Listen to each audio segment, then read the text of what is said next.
اپنے شو M P جی speech کے ساتھ بلال غوری آپ کی خدمت میں حاضر ہے۔ اسلام آباد ہائی کورٹ کے چیف جسٹس جناب عطر من اللہ نے گلگت بلتستان کے سابق چیف جسٹس ریٹائرڈ رانا محمد شمیم کے بیان حلفی سے متعلق توہین عدالت کیس میں 4 افراد کو شوکاز نوٹس جاری کرتے ہوئے اس کیس کی سماعت 26 نومبر تک ملتوی کر دی ہے۔ جن 4 افراد کو توہین عدالت سے متعلق اظہار وجہ کا نوٹس جو ہے وہ جاری کیا گیا ہے، ان میں سے ایک تو گلگت بلتستان کے سابق چیف جسٹس ریٹائرڈ رانا محمد شمیم ہیں، جنہوں نے یہ بیان حلفی جو ہے وہ دیا ہے، اور باقی جو 3 افراد ہیں وہ تینوں صحافی ہیں۔ انصار عباسی صاحب جنہوں نے یہ خبر بریک کی، دا نیوز کے ایڈیٹر عامر غوری صاحب، اور جو ایڈیٹر ان چیف ہیں جناب میر شکیل الرحمان صاحب، ان تینوں افراد کو اظہار وجہ کا نوٹس دیا گیا، اور چوتھے فرد جو ہیں وہ جسٹس ریٹائرڈ رانا محمد شمیم ہیں، جنہیں کہا گیا ہے کہ آپ اس پہ جواب جمع کروائیں تحریری طور پہ کہ کیوں نہ آپ کے خلاف توہین عدالت کی کارروائی کی جائے۔ دوران سماعت جسٹس عطر من اللہ جو اسلام آباد ہائی کورٹ کے چیف جسٹس ہیں، بڑے دبنگ جج صاحبان میں ان کا شمار ہوتا ہے، انہوں نے بڑے دکھ کا اظہار کرتے ہوئے یہ کہا کہ عدالتوں پر اعتماد اٹھایا جا رہا ہے۔ اگر انگریزی میں کہیں تو انہوں نے فرمایا کہ the trust in courts is being shaken, the trust in judiciary is being shaken۔ تو میں ان سے بصد احترام یہ پوچھنا چاہوں گا کہ مائی لارڈ، یہ جو عدالتوں پر اعتماد ہے، کیا یہ تب مجروح نہیں ہوا تھا جب جے آئی ٹی بنی واٹس ایپ پر اور اس طرح کی خبریں جو ہیں وہ آئیں؟ کیا عدالتوں پہ جو اعتماد ہے وہ تب نہیں اٹھا اور تب مجروح نہیں ہوا جب ایک خفیہ ادارے کے کرنل کو احتساب عدالت کے جج کے کمرے سے باہر نکلتے جو ہے وہ دیکھا گیا؟ کیا عدالتوں پر اعتماد، عدلیہ پر اعتماد جو ہے وہ تب شیک نہیں ہوا، تب مجروح نہیں ہوا جب ایک اور احتساب عدالت کے جج نے یہ اعتراف کیا کہ اس کی ویڈیو کے ذریعے بلیک میل کر کے سابق وزیر اعظم میاں نواز شریف کے خلاف اس سے فیصلہ لیا گیا؟ کیا عدلیہ پر لوگوں کا اعتماد مائی لارڈ تب مجروح نہیں ہوا جب اسی عدالت کے ایک جج نے، جس میں آج آپ تشریف فرما ہیں اور مقدمات کی سماعت کر رہے ہیں، اسی عدالت کے ایک جج جسٹس شوکت عزیز صدیقی نے یہ انکشاف کیا کہ خفیہ اداروں کے لوگ اپنی مرضی کے بینچ بنواتے ہیں، اپنی مرضی کے فیصلے جو ہیں وہ حاصل کرتے ہیں، اور ایک خفیہ ادارے کے جو افسر ہیں وہ ان کے گھر بھی تشریف لائے اس حوالے سے جو ہے وہ بات کرنے کے لیے؟ تو کیا تب جو ہے وہ عدلیہ پر جو اعتماد ہے لوگوں کا وہ شیک نہیں ہوا؟ اور ابھی جو اعتراض کیا جا رہا ہے جسٹس ریٹائرڈ رانا محمد شمیم پہ کہ اگر ایسی بات تھی تو انہوں نے 3 سال تک انتظار کیوں کیا؟ تو جناب جسٹس شوکت عزیز صدیقی صاحب نے تو 3 سال تک انتظار نہیں کیا تھا، انہوں نے تو اسی وقت راولپنڈی بار میں یہ ساری باتیں جو ہیں وہ کھول کے رکھ دی تھیں، اور وہ اس وقت کے جو چیف جسٹس ہیں ان کے نوٹس میں بھی ہے یہ ساری باتیں جو ہیں وہ لے کے آئے تھے، اور اگر انہیں جو ہے وہ برطرف نہ کیا جاتا، جو جوڈیشل کونسل کی ایک میلا فائڈی قسم کی جو پروسیڈنگز تھی ان کے ذریعے، تو انصاف کے تقاضے اگر پورے کیے جاتے تو شاید آج آپ کی جگہ وہ چیف جسٹس کی حیثیت سے براجمان ہوتے۔ تو کیا انہوں نے جب یہ ساری باتیں کہیں تب عدلیہ پہ لوگوں کا اعتماد مجروح نہیں ہوا؟ اگر مناسب سمجھے تو اس پہ ضرور بات کیجیے گا، اس پہ جو ہے وہ ضرور ان سوالوں کے جو ہے وہ جواب دیجیے گا۔ دوسری بات یہ ہے کہ جس طرح جسٹس شوکت عزیز صدیقی کے معاملے میں کیا گیا کہ انہوں نے ایک شخص کے بارے میں انکشاف کیا، انہوں نے بات کی کہ خفیہ ادارے کا فلاں جو افسر ہے وہ میرے گھر آیا اور اس نے ایک جو مقدمہ ہے، جو پٹیشن ہے جو ابھی دائر ہونا تھی، اس حوالے سے اس نے پوچھا کہ اگر آپ کے پاس لگے تو آپ کیا کریں گے، تو اس پہ اس جج صاحب کو تو مس کنڈکٹ کا جو ہے وہ مرتکب قرار دے کے اور جوڈیشل کونسل کی پروسیڈنگ کے ذریعے نکال باہر کیا گیا، لیکن جو فریق ثانی تھا یعنی جس کے حوالے سے بات ہوئی اسے طلب تک نہیں کیا گیا۔ یعنی انصاف کا تقاضا تو یہ ہے کہ اگر ایک بندہ بات کرتا ہے، جس کے بارے میں بات ہوتی ہے اسے بھی بلا لیں، جس نے بات کی ہے اسے بھی بلا لیں، دونوں کو کنفرنٹ کریں، انکوائری کریں، تاکہ پتہ چلے کہ کون جھوٹ بول رہا ہے اور کون سچ کہہ رہا ہے۔ تو جیسے شوکت عزیز صدیقی کے معاملے میں ایک بیان حلفی انہوں نے جو ہے وہ جمع کروایا، لیکن اس جو دوسرا فریق تھا یعنی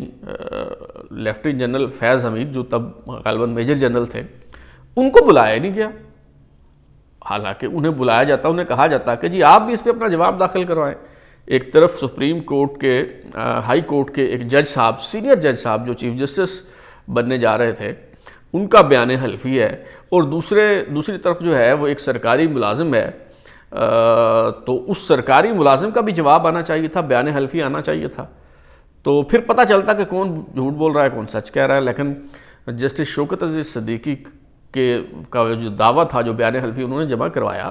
اس کی تو نہ زبانی طور پہ، نہ تحریری طور پہ، نہ آفیشلی نہ ان آفیشلی آج تک کسی قسم کی کوئی تردید ہی نہیں آئی۔ اور معذرت کے ساتھ مجھے یوں لگتا ہے کہ یہ جو پروسیڈنگز شروع کی گئی ہیں کنٹیمپٹ آف کورٹ کی، جسٹس ریٹائرڈ رانا محمد شمیم کا بیان حلفی سامنے آنے کے بعد، یہ بھی بدقسمتی سے وہی پیٹرن مجھے دکھائی دیتا ہے، اسی طرف جو ہے یہ معاملہ جاتا نظر آ رہا ہے، کیونکہ اس معاملے کے جو فریق ہیں ان سب کو بلایا جانا چاہیے تھا۔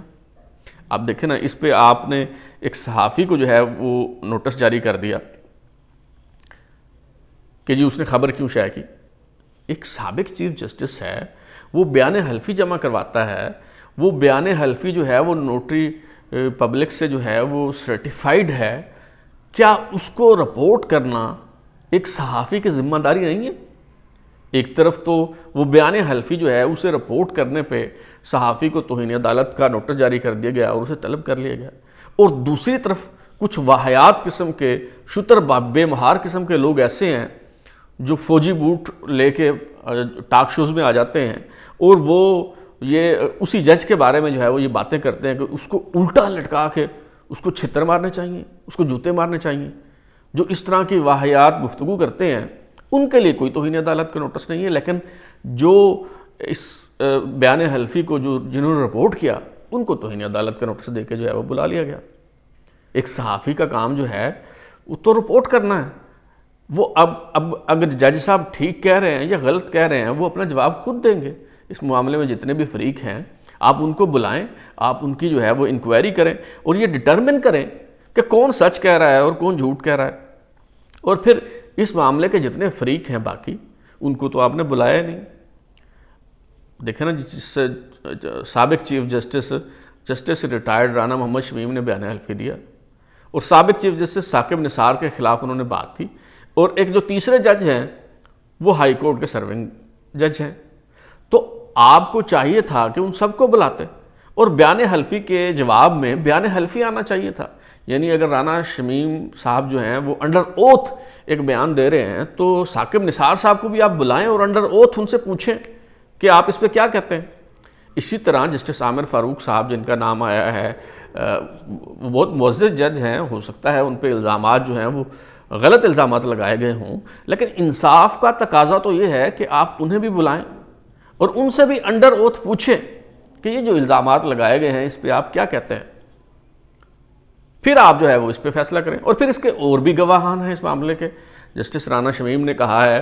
کہ جی وہ ان کی اہلیہ اور ثاقب نثار کی اہلیہ بھی جو ہیں وہ اس موقع پہ موجود تھی جب یہ بات ہو رہی تھی۔ اب جسٹس رانا محمد شمیم کی اہلیہ تو وفات پا چکی ہیں، لیکن جسٹس ثاقب نثار کی اہلیہ تو حیات ہیں، انہیں بلا کے انڈر اوتھ جو ہے وہ پوچھا جائے اور پوری اس معاملے کی جو ہے وہ انکوائری کی جائے کہ کون سچ کہہ رہا ہے کون جھوٹ کہہ رہا ہے، لیکن انکوائری کیے بغیر اور یہ ڈٹرمن کیے بغیر کہ کون ٹھیک کہہ رہا ہے کون غلط کہہ رہا ہے، توہین عدالت کا جو ہے وہ نوٹس لگا دینا، میرا خیال ہے کہ یہ جو ہے وہ مناسب نہیں ہے۔ اور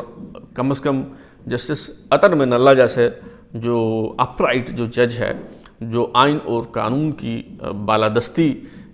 کی بات کرتا ہے اور اس پہ یقین بھی رکھتا ہے، میرا خیال ہے کہ انہیں ان ساری باتوں پہ جو ہے وہ غور کرنا چاہیے. سچ اور جھوٹ کا فرق جو ہے وہ آپ کو جو ہے وہ بتانا چاہیے، لیکن یہ سارے معاملے کو اس تناظر میں دیکھنے کے بعد. اچھا، اب آتے ہیں اس سوال کی طرف. کچھ سوالات اٹھائے جا رہے ہیں، کچھ اعتراضات اٹھائے جا رہے ہیں جسٹس ریٹائرڈ رانا محمد شمیم کا جو بیان حلفی ہے اس پہ.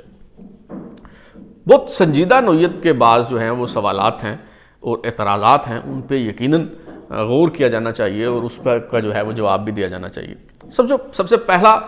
اور بنیادی اعتراض تو یہ اٹھایا جا رہا ہے کہ جی جسٹس عامر فاروق جو ہیں وہ تو بینچ میں شامل ہی نہیں تھے، تو ان سے ثاقب نثار صاحب جو ہیں وہ بات کیوں کریں گے؟ تو اس سے یہ بات جو ہے وہ غلط محسوس ہوتی ہے، درست جو ہے وہ محسوس نہیں ہوتی. دیکھیے، میں پہلے بھی اپنے شو میں بتا چکا ہوں، جب یہ نام لیا جا رہا تھا سوشل میڈیا پہ تو میرا یہی خیال تھا کہ یہ نام نہیں ہو سکتا. میرا خیال جو ہے وہ کسی اور طرف تھا، اور اس کی وجہ یہی ہے کہ جب یہ خبر آئی تو میں نے ازسر نو اس پہ جو ہے وہ غور کیا کہ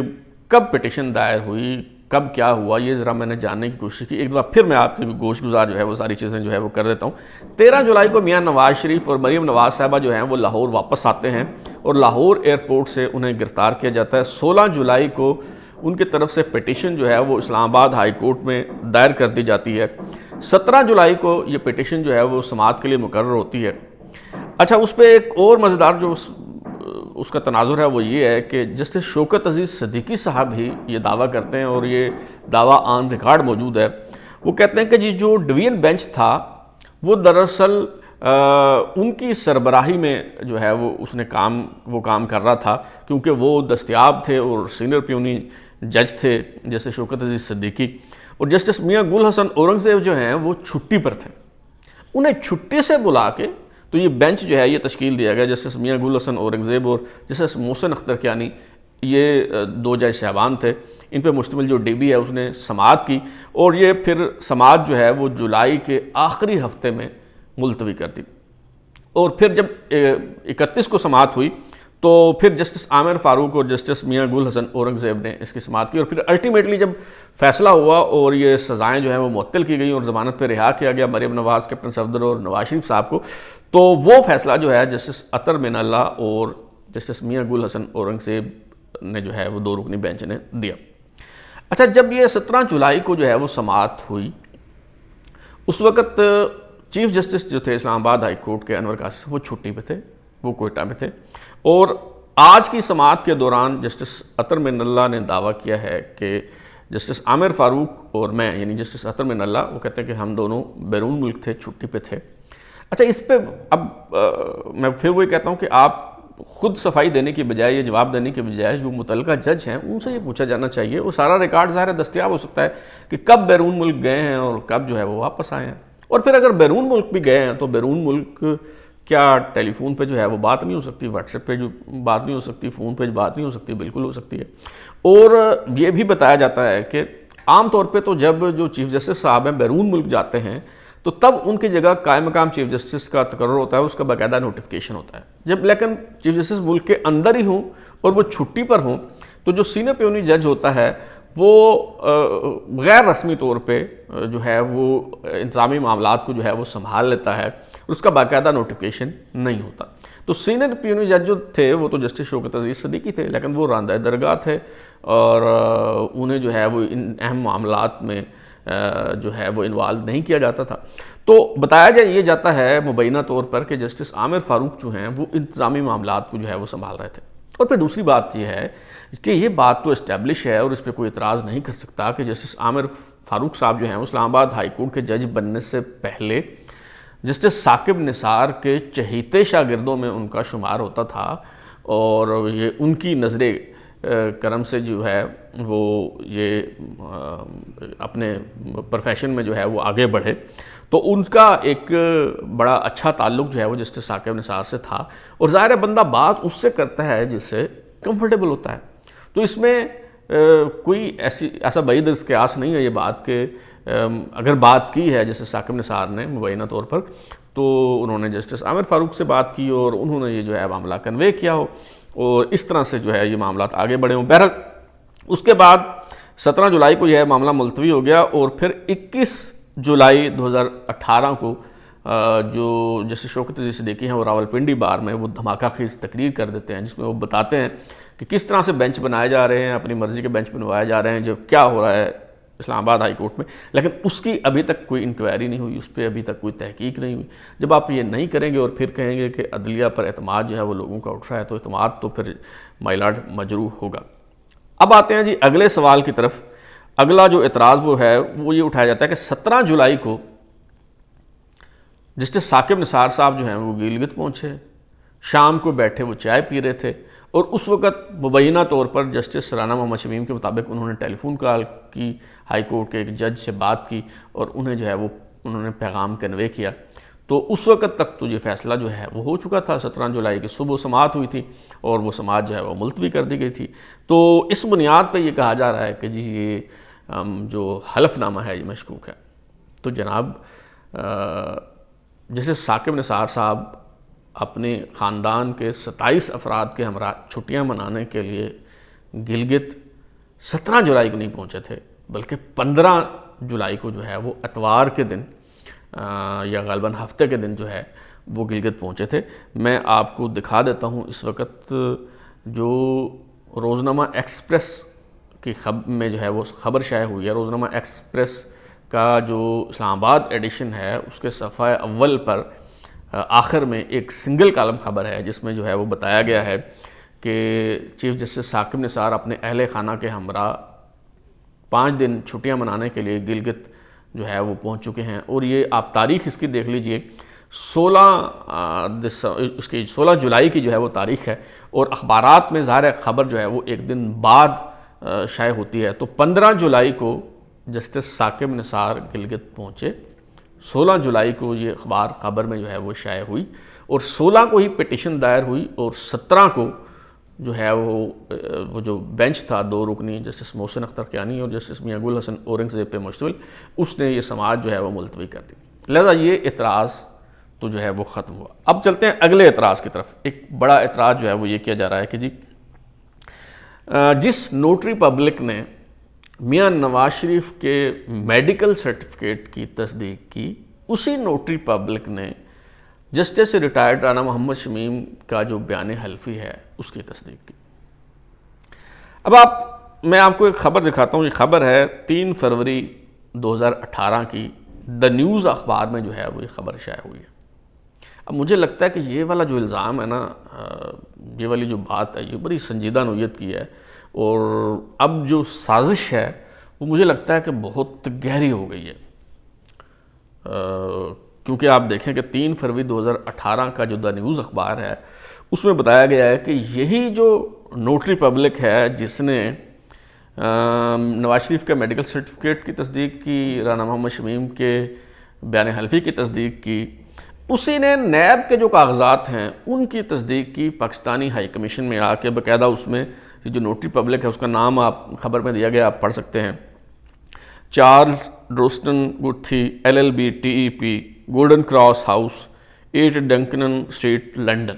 باقاعدہ اس میں اس کا نام دیا ہوا ہے، ایڈریس دیا ہوا ہے، ساری تفصیل جو ہے وہ دی ہوئی ہے۔ اب ایک ہی بات ہو سکتی ہے کہ یا تو پھر یہ جو نیب ہے اور پاکستانی ہائی کمیشن ہے، یہ سب لوگ جو ہیں وہ نواز شریف کے ساتھ جو ہے وہ ملے ہوئے ہیں، اور نوٹری پبلک بھی ان کا ہے، اور یہ بہت بڑی جو ہے وہ گہری سازش ہے۔ تو یا تو یہ ہو سکتا ہے، کیونکہ اگر آپ اس پہ اعتراض کریں گے کہ جی وہ ان دونوں کی تصدیق ایک نوٹری پبلک نے کیوں کی، تو پھر تو اس کا مطلب ہے کہ یہ کوئی مشترکہ ایجنٹ ہے جو نیب کے لیے بھی کام کرتا ہے اور پاکستانی ہائی کمیشن کے لیے بھی کام کرتا ہے۔ مطلب عجیب قسم کے مذاقہ خیز قسم کی جو ہے وہ لایانی قسم کی لوگ باتیں کرتے ہیں۔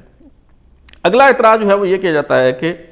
بڑی جی نوازشات ہیں، بڑے احسانات ہیں میاں نواز شریف کے جسٹس ریٹائرڈ رانا محمد شمیم پہ کہ انہوں نے گلگت بلتستان کا جو ہے وہ انہیں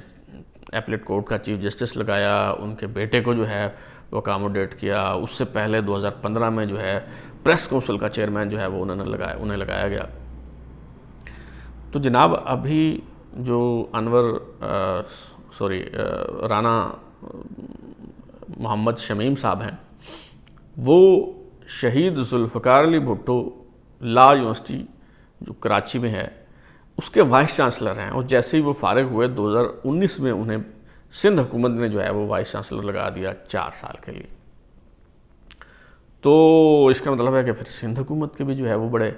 ان پہ احسانات ہیں، اس سے پہلے بھی وہ بڑی مرتبہ جو ہے وہ بڑے عہدوں پہ جو ہے انہوں نے کام کیا ہے۔ اور دوسری بات ہے کہ اگر احسانات اور نوازشات کی بات ہو تو وہ تو نواز شریف نے احسانات بہت سے لوگوں پہ کیے ہیں۔ آپ دیکھیں نا کہ ثاقب نثار پہ کتنے احسانات ہیں، میاں نواز شریف کے سیکرٹری قانون بنانے والے وہ، ہائی کورٹ کا جج بنانے والے وہ، تو وہ اس حساب سے تو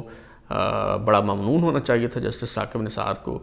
جسٹس آصف سعید کھوسر صاحب جو ہیں وہ ان پہ اس حوالے سے دیکھا جائے تو پھر بڑی نوازشات ہیں، بڑے احسانات ہیں۔ پرویز مشرف پہ بڑے احسانات کیے تھے میاں نواز شریف نے۔ راحیل شریف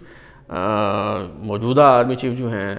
جنرل قمر جاوید باجوہ، وہ 4تھے نمبر پہ تھے سینیرٹی پہ، اور انہیں اٹھا کے جو ہے وہ آرمی چیف بنا دیا۔ تو نواز شریف کے تو بڑے لوگوں پہ جو ہے وہ احسانات ہیں۔